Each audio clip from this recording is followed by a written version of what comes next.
Have you ever really stopped to think about the story you tell yourself about who you are? For so many of us, that story gets written by our past, sometimes by some really deep trauma, and it can end up running our entire lives without us even knowing it.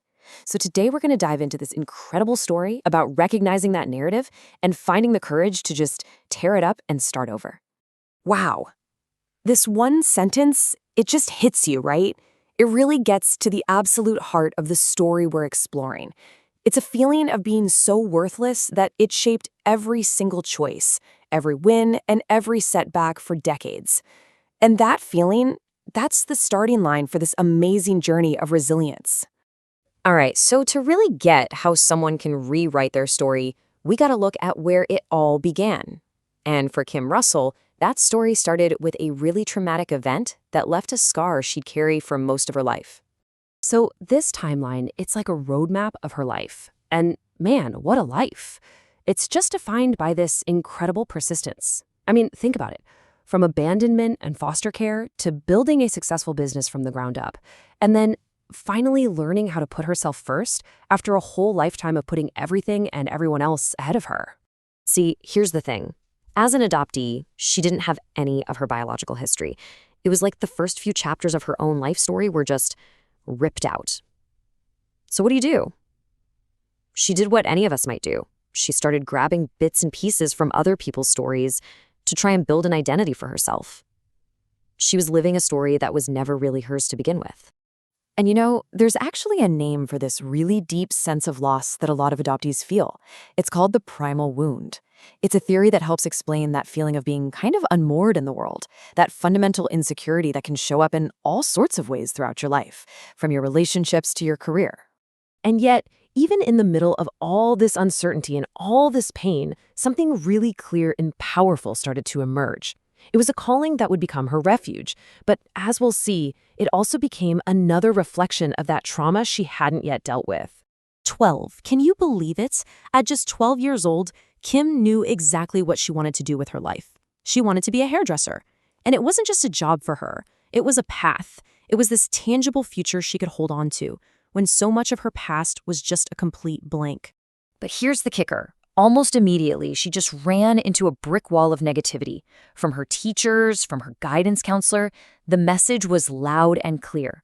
Her dream wasn't good enough. Her guidance counselor actually brought her parents in to try and convince them she should take secretarial courses instead. But Kim, she didn't back down. Okay, so this brings us to how all of that unaddressed pain started to bubble up and manifest in her life. It shaped not just who she was personally, but the very way she built the business she fought so hard for. Before work became her escape, she found it in other places. Starting when she was just 11, she began using drugs and alcohol. But when she looks back on it now, she has a different take.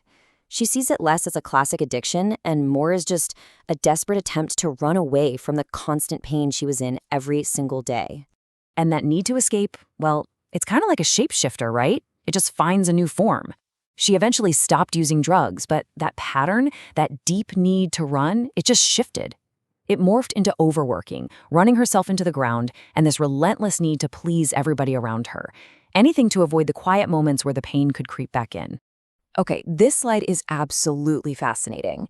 This is where you can see the trauma playing out in real time in her business. The little girl who felt she had zero control over her life, she became the business owner who had to control everything. The child who was abandoned, she became the boss who just couldn't bring herself to let an employee go, even when she really needed to. It's a direct line. And this quote just sums it all up perfectly. Busyness became her new drug. Working these insane hours, barely sleeping, that wasn't a problem. It was a badge of honor. It was proof that she was successful, the people needed her, and most importantly, it kept her distracted from what was really going on inside. But, you can only run on that kind of fuel for so long. Eventually, something's got to give. A lifetime of unprocessed trauma and just relentless work finally crashed into a series of crises that her body and her mind just could not handle anymore. It really was a perfect storm. First, the insane stress of trying to keep a salon afloat during the pandemic. Then, her body just starts breaking down with these terrifying health issues. On top of that, she becomes the only person caring for her sick mother.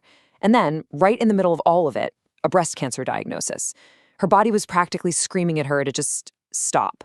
And that was it. That was the moment she just had to surrender. After pouring every ounce of herself into her salon for almost 30 years, she knew she had absolutely nothing left in the tank. The only way to survive was to let go of the very thing she'd built to keep herself safe. She closed the salon. But here's the thing. Closing that door, that wasn't the end of her story. Not even close. It was actually the first sentence of a brand new chapter. It was the moment she finally stopped running and started to heal, making a conscious choice to write a completely new story for herself. Just look at this transformation. It's night and day, right? The person who was driven by trauma became a person driven by self-awareness. The constant people pleaser learned how to set boundaries. That 90-10 split in favor of work, it completely flipped. And the badge of honor was no longer about being busy. It was about knowing how to truly live. So what are the big lessons here? What can we all take away from this? Well, first, awareness.